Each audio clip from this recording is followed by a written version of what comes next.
Hey YouTube fans, Highlander here doing another action figure review, and today we're having a look at another Joytoy Warhammer 40,000 figure. Yeah, I know, I'm doing another one of them, and this will be the last upload for them for a little while till I get some more stuff together. I probably will do more of them because I have a whole bunch of 40k stuff that I need to review, and I haven't got around to reviewing nearly half of it. But this is one that came in the post not that long ago. I managed to pick him up fairly recently for about 20 bucks, which is way cheaper than what he normally goes for, because I was able to use my Locker Toys or LT Cave rewards to bring his price down quite considerably to a fairly cheaper price. He's normally around the 80 mark. But because I was able to use my rewards, which I pretty much used all of it, I managed to get it down to the 20 buck mark, which isn't too bad. He is a really cool figure. Now, he does have some issues, well, not issues, but some things that you need to be wary of when you get him. So I'm just going to put him aside for a second while we have a quick look at his box.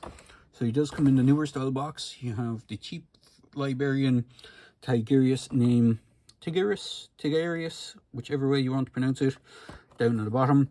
He has, on the box, he does have his force staff in his left hand, but I like it in the right. It's up to you, personal preference and whatnot, whichever way you want to do it.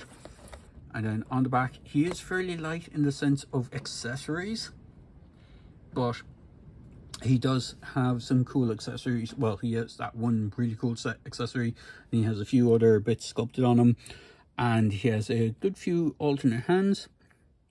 So the ones I show him on the back of the box are his outstretched hands. He does have two other alternate sets, but he isn't too bad.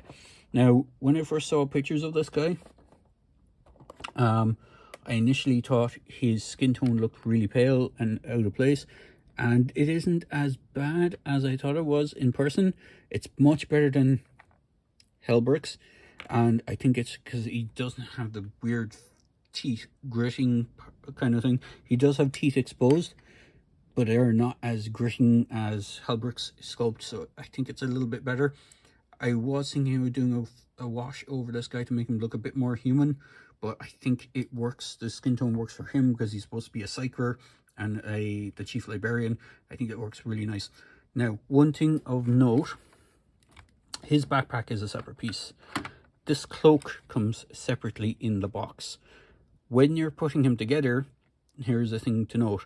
His arms will pop out of the sockets, so it will make it easier for you to put that cloak on. I've seen people complaining, oh, there isn't space for the pegs on his backpack. And the reason for that is I remembered when I was looking at this guy recently enough. This is the original Psyker figure that they did. So they pretty much used a similar base of his power armor. The cloak is designed to go up and under the part where the pack connects onto. So it is something to be wary of.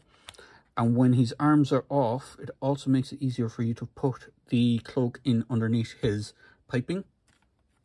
So the cloak should sit in underneath this piping here. I'm not sure if people have it out over it, but I did notice that it is designed more like the original Psyker, the original Librarian model. So it is something to note. There is no instructions on the box on how to assemble him with the cloak, so it is something to be wary of. It is handy to note that that goes in underneath that section where the backpack goes. Initially I thought, oh, I might cut a section out and put it around where the backpack goes, or that over that area. That's not the case. You just need to finagle it so it goes in underneath where that connection point is. Other than that, he's fairly ready, straight to go out of the box. All you need to do is give him his staff, and he's away to go. What I would love to have seen him come with, because he actually has one on his leg here, is a pistol. He has an actual leg holster, and I do remember, if I remember correctly, some of the older, I'm not sure the old model of Tigurius, in fact, the old model of Tigurius, I believe, had his staff kind of two-handed going across his chest. I could be wrong, but I don't remember him having a pistol in at least any of his hands. But some of the old Librarian figures or models from 2nd edition used to have a force weapon hand. So it would either be a force staff, force sword, or force axe. There was 3 different options at the time, and when 3rd Ed rolled around, they were just called force weapons. They dumbed them down. I think the force swords and all that came back, but they would have had a force weapon hand in either left or right, depending on which model you picked up or which miniature you picked up. And then the offhand was a pistol hand, so you either put in a plasma pistol or a bolt pistol, whichever one you wanted. I don't think there was really any other option other than those 2. You possibly could have gotten a hand flamer in 2nd edition, but that was special war gear. So I'm going to start out with bringing in the original guy, because this guy he's a cool figure, but he has these issues. Mostly this shoulder pad with the Librarian iconography always pops off on mine, and the little book down here on his belt always tends to pop off. This belt piece and the waist piece is a kind of rubbery part, and this has like a solid peg into it, and it just tends to pop out all the time. But just to go with heights, you can actually see that these guys are actually fairly close in height from the base point of the heads, whereas Tigurius has a larger ornate psychic hood compared to the psychic hood that comes on the standard Librarian. So there is that. The standard Librarian does have the helmeted head, which is the one I have on him, but he also came with this alternate head, which is nice. I kind of would have liked to have seen Tigurius get an alternate helmeted head. Would have been nice. If you're so pushed, you could potentially take this one out of there. It's really pain to get it in and out, and replace it. The only difference is you can see, hopefully you can see on the cover on this video, that the coloring for Tigurius is a way darker than the original Ultramarine, because he's supposed to be from the Librarians. Librarians are supposed to have a darker blue than Ultramarines, but I know on some of the miniatures it was always kind of depicted as being the same color blue. They, as far as I'm aware, the way they went on, they actually had darker blue. This is almost more of a Crimson Fist blue, which is, if they do Crimson Fist figures for Joytoy, I would love to see this blue being reused for them, because it's a very nice deep navy blue, and I think it would suit them right down to the ground. But all in all, he is a quite nice figure. He does have some limitations in articulation. Oh yeah, the others, he does come in an accessory of a actual display base, which is something new that the Joytoy figures have been kind of lacking. So you get the alternate hands. As you can see, I have his other outstretched hand in his hand. He gets 2 punchy fists, and then you get the 2 grip hands. So you get the left and right grip hand, and his staff is quite nicely detailed. If I can get it out, come on, doesn't want to pop out. I'll try and get it out without breaking it. There we go. So his force staff is really nicely detailed. You have this blue, green laurel thing up in the top. You have the power node on there. You have the skull, the ram horns, which is kind of the symbol for the Librarians. It's kind of a default symbol, Librarian symbol. You can see it's on his belt. It's also on his shoulder pad. Is that the other shoulder pad? It's on both shoulder pads. His gauntlets, his banner pole, his force or psychic hood. It's on his belt. I think it's on his knee pad as well. So he has this symbol all over him. The other one, not so much. He has it in a few places, but not as much as Tigurius here. Right, I'm going to put his force thing back into his force staff back into his hand.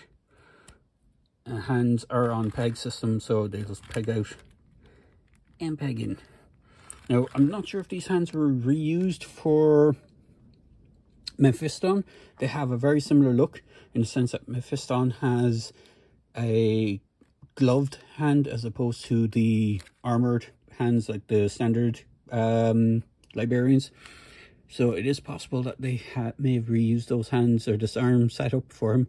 I haven't seen, or I don't have one in hand, but it is possible that they may have used them. I do like the silvered knuckle parts of the gloves. They are quite nice. It would make sense that they would reuse those arms, or those hands at least. Maybe the lower arms with the gloves on them, just change the sculpt a small bit for him. Because I believe Mephiston is also a Psyker. Is he a Librarian? I can't remember. I believe he's something of a Librarian. Just like the way... just like the way William Dafoe is something of a scientist. So the head sculpt is quite nice. You can move the head. It is a little bit tricky to do so because it's recessed into this head area, or section where the psychic hood is. His arms do rotate around. He has the double jointed elbows. He has the swivel part on the bicep. He has the wrist articulation, so you can do kind of, you know, psychic poses and whatnot. He has the waist articulation, which is quite nice. His body is kind of sculpted in the way that this tunic part, or this cloak part, is all part of the sculpt of the body, so it doesn't get in the way too much of the articulation. His lower tunic does tend to get in the way of his legs. He does have the thigh swivel, and he does have the dual jointed knee, and he has the rocker ankle with the peg holes. As you can see, he was pegged onto his base at the very start of this review. He does have kibble hanging off him, so he has these keys, this thing on his belt. Also, the thing on the belt looks like one of those things that the bus conductors used to have, that, you know, you get the change out of. Kind of looks like one of those. And then he has a book on his belt, just like the other librarian. He has his office signature, basically, is what those are. The skull, ram head skull icons all over him. And he has the Ultramarine logo on his Aquila, which is quite nice. So he is really nicely adorned. The blue has a nice wash to it as well. It's very subtle, but it is a nice dark. It has a dark wash in the recesses, so it isn't just a standard default blue. And overall, he is quite a nice figure. Now, height wise, because he's going to have that big chunky banner pole on his back, which is not removable from the backpack unless you break it off. He does come in at around 8 inches because of all the way to the top of the Ultramarine logo. His staff itself is nearly 7 inches, so it is quite a tall staff, and he is fairly nicely detailed. So we're going to bring in one of his other chapter icon guys, or chapter buddies, which is Marneus Calgar. So you can see the height. He is a little bit smaller than Marneus, which is true to form. He is similar to the original height. They did upscale the Marines a little bit later on with the 2.0 bodies, but not by much. Here's one of the older 1.0 Marines. So you can see he still stands a little bit taller than a standard Marine, but he isn't that much taller. But overall, he is really cool. Do I recommend picking him up? I do, because he is a fantastically sculpted figure. If you're not a fan of Ultramarines, then that's up to you. You can leave him. But if he's anything to go by the character design models and the Librarian stuff, so characters like, as I said, characters like Mephiston, who I hope I'm pronouncing his name properly, will look pretty awesome next to him. If you want to just collect, you know, Psyker characters, the Space Marine Psychers, these guys do look really good together. If you want to just collect characters in general, again, if you want, they look pretty good together as well. If you have like any of the other characters like Helbrick, Shrike, Ragnar, and any of the other character models that they've done, he will look pretty good next to them as well.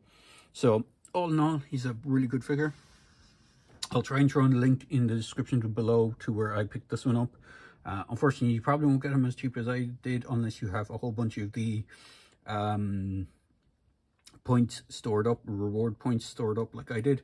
So it is what it is, but he is a really cool figure. So I hope you enjoyed this video review for Cheif Librarian Tigurius from the Ultramarines Chapter. And as always, please feel free to like, comment, and subscribe to my channel. And I hope you have an awesome day. Cheers, guys.